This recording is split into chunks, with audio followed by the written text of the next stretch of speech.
네, 연금술사 전문가님의 황금 종목 탑3를 살펴봤습니다. 우선 비상교육이 3위에 이름을 올리고 있는데요. 단 2거래일 만에 10%가 넘는 상승률을 달성하는 데 성공을 했고요. 만도 같은 경우에는 17%의 상승률을 도달하는 데 성공을 했습니다. TSI 9월 16일 황금별 공략주였죠. 18,400원 터치하면서 58%, 60%에 가까운 상승률을 한 달도 안 된 시점에 도달을 했습니다.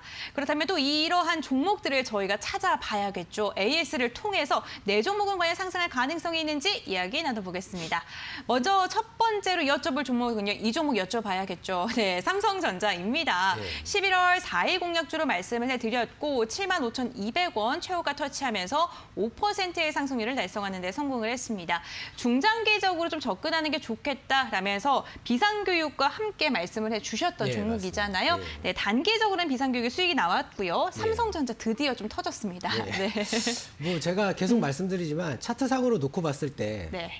작년도 12월 달 작년도 12월 달에 이때 이제 갑자기 삼성전자가 7만 원대에서 8만 원, 9만 원 이렇게 가면서 이 당시에 이제 10만 전자 얘기가 나오면서 이제 엄청나게 상승할 거라고 대부분 예상을 했지만 결과적으로는 올해 내내 이렇게 이제 지지부진한 모습을 보였는데 제가 조금 전에 그 하이닉스 차트랑 현대차 차트에서도 말씀을 드렸지만 이 부분을 지금 이제 오늘 드디어 종가상으로 이제 강하게 돌파를 했습니다.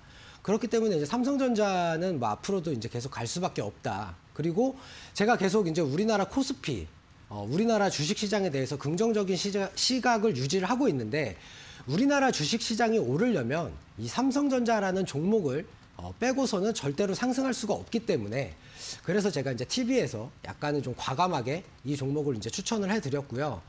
사실 저도 이 종목을 추천하면서 좀 많이 뭐랄까 좀 내적 갈등이 좀 많이 있었습니다. 과연 TV에서 이런 종목을 추천하는 사람이 있을까라고 이제 생각을 했는데 오늘 다행히도 이렇게 이제 5% 넘게 이렇게 이제 상승을 하면서 저의 어떤 그 향후에 우리나라 주식 시장에 대한 어떤 긍정적인 시각 그리고 삼성전자와 하이닉스 그리고 뭐 그 외에 뭐 원익 IPS라든가 DB 하이텍 이런 그 반도체 업종들에 대해서 어떤 긍정적인 시각을 가지고 있는 게 그래도 어느 정도는 좀 맞지 않았나 이렇게 좀 위안을 삼고 있고요. 앞으로도 삼성전자는 진짜 거의 대부분의 그 시청자 여러분들이 다 가지고 있을 그럴 만한 종목이라고 생각을 하고 있기 때문에 여기서 또 삼성전자가 갑자기 뭐 8만 원 돌파하고 9만 원 돌파하면 또 10만 전자 얘기 나올 수가 있습니다. 그렇기 때문에 지금 가지고 계신 분들은 좀 느긋하게 좀 긴 호흡으로 좀 보시면 충분히 좋을 것 같다. 이렇게 이제 말씀드리고 싶습니다. 네, 느긋하게 긴 호흡으로 지켜보시면 좋겠다라고 이야기를 해주셨습니다. 다음 종목도 한번 중간 점검해 보도록 하겠습니다. 원익 IPS입니다. 비슷한 반도체 관련주인데요. 오늘 이 반도체 훈풍이 원익 IPS엔 더 크게 작용한 것 같습니다. 아무래도 좀 가볍기 때문이 아닐까 싶은데 최고가 43,700원 터치하면서 4%의 상승률을 기록하고 있거든요. 그렇다면 원익 IPS도 좀 긍정적으로 보는 게 좋을까요? 예, 그렇죠. 네. 일단 원익 IPS 같은 경우에는 이제 이재용 부회장의 그 네. 미국 출장 소식이 잡혔을 때쯤에 이제 제가 한번 추천을 했었습니다. 근데 그 이후로 이제 계속 이제 하락을 하다가 오늘 같은 경우에 이제 강하게 반등이 나왔는데요. 이 종목이랑 같이 보셔야 될 만한 종목이 이제 DB 하이텍 그리고 또 하나가 이제 이노뎁 이렇게 이제 세 가지 종목을 좀 같은 그 어떤 이슈의 연장선에서 보시면 좋지 않을까 이렇게 이제 말씀드리고 싶은데 이 세 가지 종목의 공통적인 이슈는 바로 삼성전자의 그 이재용 부회장이 최근에 미국 출장을 갔다 오면서 거기서 어떤 그 이제 모더나는 이제 백신 관련주고 그다음에 뭐 버라이즌, 뭐 마이크로소프트 그리고 아마존 이런 이제 전 세계에서 상당히 유명한 그런 회사들의 CEO들과 다 이제 미팅을 했고요. 또 백악관과 또 미국 의회의 주요 관계자들하고도 또 이렇게 이제 그 미팅을 했습니다. 그런데 이제 사실 이노뎁 같은 경우에는 이런 뉴스가 원래 어저께 다 나왔었어요. 그랬는데 오늘 이제 분봉으로 보시면 1분봉으로 보시면 장 초반 오후 1시 정도까지만 하더라도 계속 지지부진한 흐름을 보여주다가 갑자기 이런 이슈가 다시 한번 부각이 되면서 이제 장중에 상한가를 터치를 했고요. 물론 이제 상한가 마감을 하진 못했지만 어쨌든 상당히 이런 급등이 나왔고 그리고 DB하이텍 같은 경우에는 이제 삼성전자랑 굳이 비교를 하자면 이제 삼성전자랑 약간 경쟁하는 이제 파운드리라 그래서 반도체를 생산하는 그런 회사긴 한데 사실 삼성전자의 어떤 직접적인 경쟁 상대는 되지 않습니다. 그렇지만 삼성전자가 이번에 미국을 가서 엄청난 규모의 그 이제 파운드리 공장을 짓겠다라고 했는데 삼성전자가 그렇게 반도체 생산하는 공장을 짓겠다라는 것만으로도 어쨌든 반도체 가격이 지금은 저점을 찍었다. 앞으로 반등이 나올 것이다. 라는 그런 예상을 충분히 할 수 있는 그런 거기 때문에 역시 DB하이텍도 오늘 장중에 거의 한 7%에서 거의 한 10% 가까이 이렇게 이제 강하게 반등이 나왔고요. 역시 마찬가지로 이제 원익 IPS도 이제 소부장 반도체 관련해서 뭐 소재, 부품, 장비 이런 쪽으로 이제 나뉘는데 그런 관련된 종목이라고 해가지고 이렇게 이제 강하게 상승이 나왔고요. 앞으로도 삼성전자의 어떤 이런 지속적인 어떤 투자 이슈 이런 게 발생한다라고 한다면 이 세 종목은 앞으로 계속해서 같이 좀 움직이지 않을까 이렇게 이제 말씀을 드리고 싶습니다.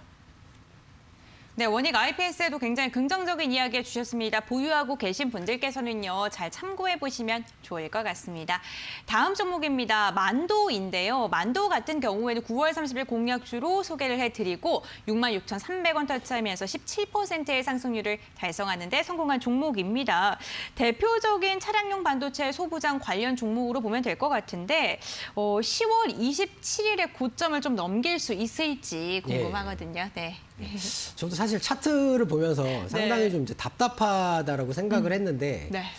이 종목이 이렇게 이제 두 번씩이나 차트에서 보시는 것처럼 이렇게 이제 직전 고점 돌파 시도를 했는데 아마 제가 이날쯤에도 한번 방송을 했었던 걸로 기억을 해요. 그래서 여기서 이제 전고점만 돌파하면 충분히 상승할 여지가 있다라고 말씀을 드렸는데 그 이후에 또다시 이렇게 지속적으로 하락을 하다가 오늘 같은 경우에 이제 그 자동차 업종에 대한 어떤 그 차량용 반도체 공급 부족이 해결이 될 거다라는 이런 이슈가 나오면서 이제 장중에 한 7% 정도 가까이 이렇게 이제 급등을 했고요. 이제 만도 같은 경우에는 단순히 어떤 자동차의 어떤 그 전장 부품, 그 어떤 전기 장비의 부품 외에도 자율주행 쪽으로 한 번 더 모멘텀이 실릴 가능성이 있습니다. 그 이제 최근에 애플에서 죄송합니다. 애플에서 애플카를 이제 2025년에 이제 내놓으면서 거의 뭐 완벽한 수준의 자율주행 기술을 선보이겠다라고 이제 얘기를 했는데 이 만도 같은 경우에는 이 자율주행 관련한 회사를 이미 이제 분할을 해가지고 자회사로 이제 만들었습니다. 그렇지만 어쨌든 그 자회사의 실적이 전부 다 만도로 고스란히 이제 반영이 되는 그런 장점이 있고요. 그래서 뭐 계속 말씀드리지만 이 직전 고점만 한번 돌파를 한다면 뭐 7만 원이라던가 아니면 뭐 7만 5천 원 그리고 뭐 8만 원까지도 충분히 상승할 수 있을 만한 이런 종목이라고 말씀드리고 싶습니다. 네, 전장 부품에 대한 모멘텀뿐만 아니라 자율주행 관련 모멘텀까지 안고 있다라고 이야기를 했습니다. 8만 원까지 상단이 좀 열려 있다라고 이야기해 주셨으니까요. 가격 전략 좀 참고해 보시면 좋겠습니다. 네, 다음 종목도 빠르게 이어가 보겠습니다. TSI인데요. 2차 전지 관련주입니다. 9월 16일 황금별로 소개를 해드리고요. 18,400원 터치하면서 60%에 가까운 상승률을 한 달도 안 된 시점에서 달성하는 데 성공한 종목이기도 합니다. 이 종목 같은 경우에 좀 어떻게 생각하시는지 궁금하거든요. 일단 이 종목 같은 경우에는 제가 이제 첫 방송 때 네. 이제 말씀을 드렸는데 맞아요. 지금 차트에서 보시는 것처럼 이렇게 이제 거의 엄청나게 이제 상승을 했다가 네. 최근에 좀 추세가 많이 좀 꺾이는 이제 그런 모습을 좀 보여주고 있습니다. 그렇지만 저는 이 종목 같은 경우에도 2차 전지 그리고 그 중에서도 이제 차세대 배터리 뭐 전고체라던가 아니면은 뭐 리튬 인산철 이런 쪽의 배터리에 관한 어떤 지속적인 수요 그리고 어떤 그런 기술 개발에 대한 기대감이 상당히 여전히 있다라고 이렇게 이제 말씀을 드리고 싶고요. 일단 이 종목 같은 경우에 신규에 매수를 하시는 분들은 제 생각에는 그래도 한 12,000원 선 정도 이 정도까지 좀 안착하는 거를 지켜보신 이후에 한번 신규 매수를 해보시는 게 좋지 않을까 이렇게 이제 말씀을 드리고 싶고요. 오늘 무방에서도 이렇게 제가 계속 말씀드리지만 이제 지금은 아직 12월이 남았지만 이제 우리는 내년 이후를 이제 대비를 해야 됩니다. 그렇기 때문에 내년에 어떤 성장성이 기대되는 그런 시장 그리고 그런 시장 하에서 상당히 저평가되어 있는 그런 이제 대장주를 꼭 선별을 해서 앞으로 10배 상승할 그런 종목에 대해서 제가 말씀을 드릴 테니까 TV 방송 끝나고 무료 방송에도 역시 많이 참여해 주시면 감사하겠습니다. 네, TSI처럼 우리에게 또 수익을 안겨줄 만한 종목을 찾는 게 중요하겠죠. 무료 공개 방송 참고해 보시길 바라겠습니다. 이렇게 종목 AS 한번 나눠봤고요. 화면을 통해서 다시 한번 정리해 드릴게요.